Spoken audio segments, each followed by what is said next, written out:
Ја имаме Кристина Талевска, да, тука е, на линија е.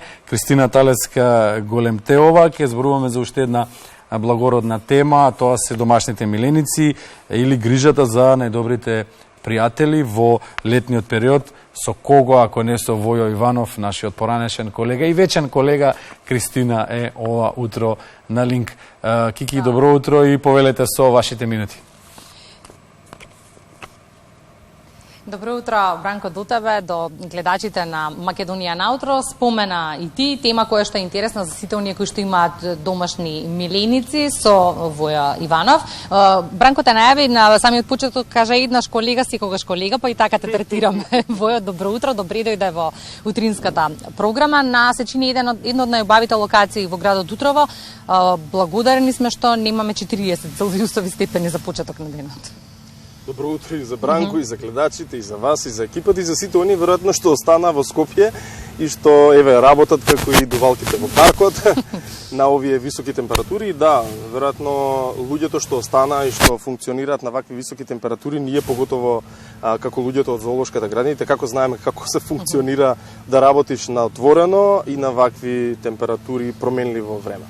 Променливо време имаме изминатиот период. Ова утро дишиме и ние, би рекла, и сите оние кои што имаат домашни миленици, бидејќи животните чувствуваат апсолутно исто како и ние и бараат посебна нега во текот на летниот период. Што е она што најосновно треба да го знаат сите оние кои што чуваат миленича? Веројатно, јас прво што би ви дал како асоциација е тоа да се исконтактирате со вашиот ветеринар, матичен, да ја проверите вашата книшка, односно неговата на миленикот, докаде сте со вакцините, со ампулите против паразити, со таблетите за внатрешни паразити. Тоа барем денес не чини многу пари, ниту пак многу одзема многу време. Лесно ќе појдете, ќе го завршите тоа во 30 на минути, а ќе завршите една убава работа за целава престојна сезона. Следно, веројатно, ви се две опции. Едната е да го оставите миленикот на некој тука да се грижи, и втората е да го земете со себе на одмор. Ќе ги разгледаме и двете опции, но претходно ме интересира она во поглед на храна и вода. Докторите препорачуваат за нас многу течности во текот на денот. Се однесува ли истото и на животните? Да, ако збориме за кучиња и за мачки, да речеме... За кучиња, мачиња и папагали ги зимаме, еве, за пример, традиционални миленици, животни, да. Во однос на кучињата, јас само би апелирал оние кои што имаат пигилук кучиња или сплескани во лицето, оние кои што имаат кучиња со многу густо подвлакно, со многу коса, пуфкасти кучиња, кучиња со црна боја и така да го избегнуваат оној жешкиот период од денот, прошетките да бидат поголеми и подолги наутро и навечера, на пладне да се избегнува, или ако веќе мора да имаме да обавиме некаква прошетка, нека биде тоа ефективна кратка и нека биде под сенка. Имајте на ум дека високите температури и асфалтот и лошо влијаат не само за крзното, туку и за шипичките. Доли има многу мека кожа која што поготово на домашните миленици, кучиња што не се растени баш на улица и немаат толку толерантна кожа на високите температури, така како може да им ги оштети, особено на малите раси, значи користете некаква заштита и за шепите, доколку тоа мора да биде во жешкиот период од денот. Ако е можно, скратете косата на домаќинска, на некоја практична, на некоја што е на некаков минимум, бидејќи може да замислите колку ни е нас саклет со косава што ја носиме, а замислете како би му било на некое куче со дупло подвлакно и со многу повеќе коса од нас. Во однос на вода, секогаш гледате да ја менувате, исто како и за вас, што не ви е пријатна, не ви е вкусна, имате на ум дека и на кучето, и на мачето, истото му се случува.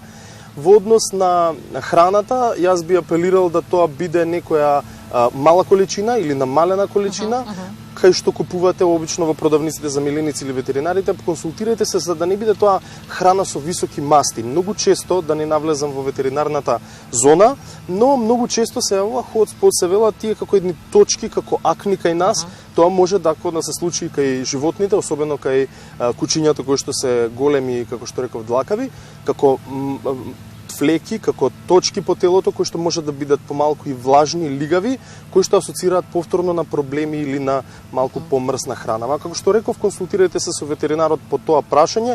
Храната и такако битна, важен фактор, исто како и кај нас луѓето.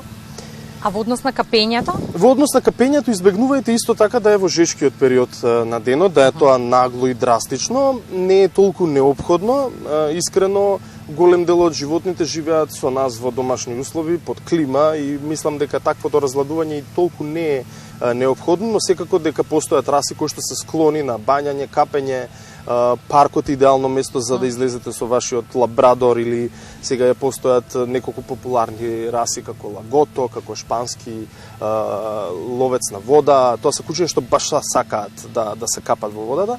И папагалите, ако треба да ги спомнеме, или птиците, во овој период знаат да се митарат. Луѓето знаат често да речат леле пердувие на сите страни, хаоса дома. Издржете го периодов, тоа трае неколку недели, но за да го убрзате процесот на митарење, за да го скратите да не трае толку долго, појачете го сега со повеќе витаминска храна. Постојат оние сипини коски, ако ги памтите уште на времето, тие и така го задоволуваат телото со калциум, јод, D-витамин, тоа што му е неопходно на новиот пердов да порасне и практично ќе му помогнете за да се скрати време траењето на испуштање пердови. Во однос на летните одмори, различни граѓани се одлучуваат за различни опции. Едни ги носат со себе домашните миленици, едни се одлучуваат да ги остават дома или во некој пансион за миленици. Ајде да разгледаме првата опција, сите оние кои што го носат миленичето со себе. Подготовката представуваме подготовка исто како за дете на пат. Што треба да знаат сите оние пред да појдат на пат со домашен миленик и што точно треба да значи подготовката пред пат и за време на пат? Првично мора да знаете каде одите, да имате крајната дестинација и секако да видите дали местото е pet friendly. Во последно време тоа е многу популарно, да го побарате знакчето дека е дозволено да влезете со домашни миленици, особено со кучиња. На некои плажи не е тоа дозволено, во некои хотели е забрането, со некој превоз тоа и не е така лесно изводливо.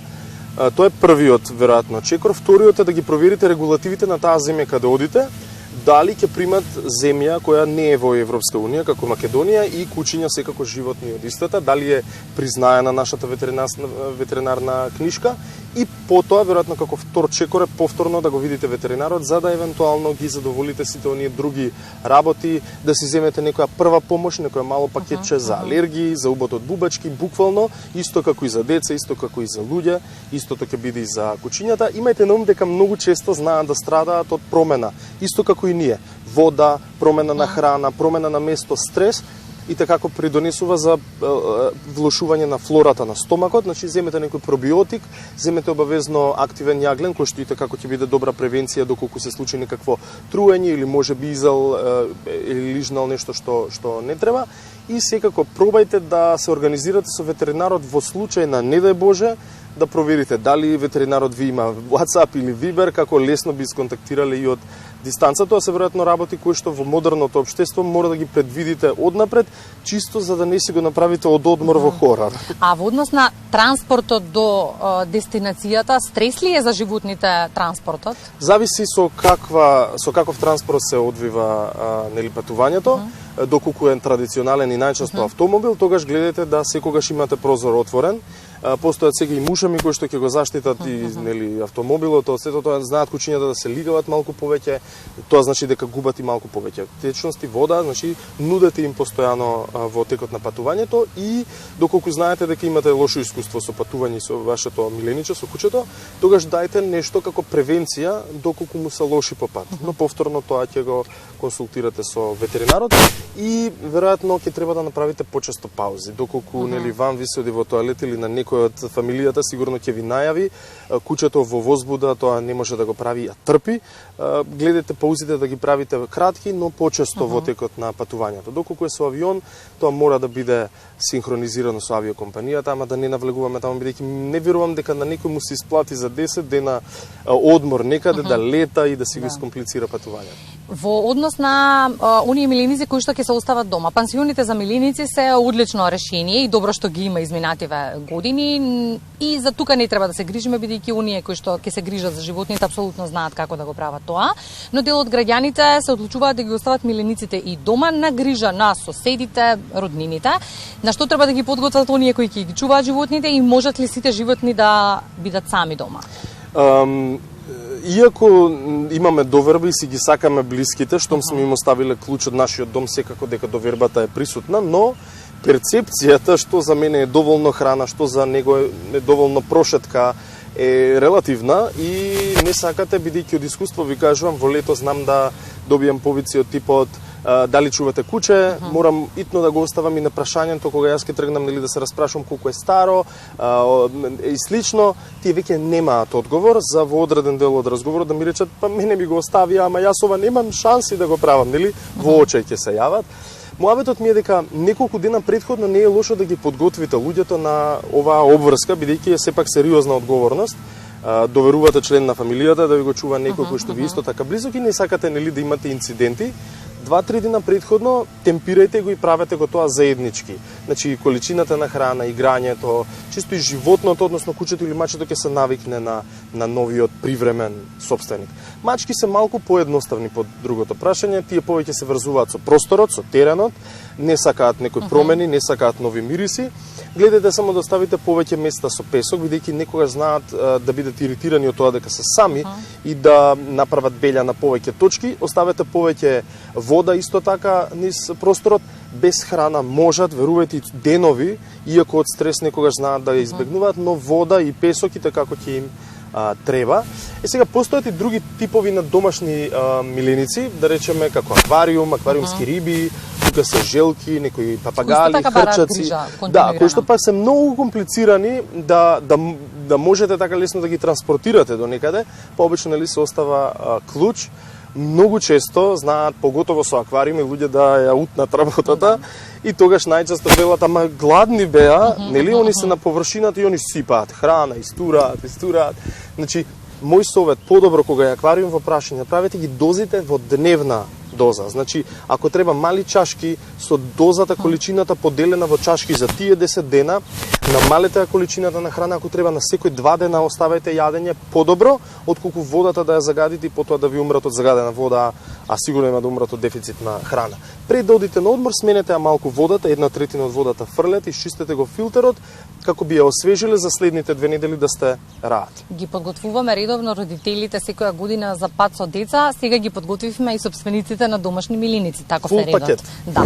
Ве благодарам за разговорот и советите за нашите гледачи. Бидете добри. Се надевам дека беа добре дојдени и се надевам дека добро ќе се организирате сите вие кои што имате домашни миленици. Бранко, имаме прашања?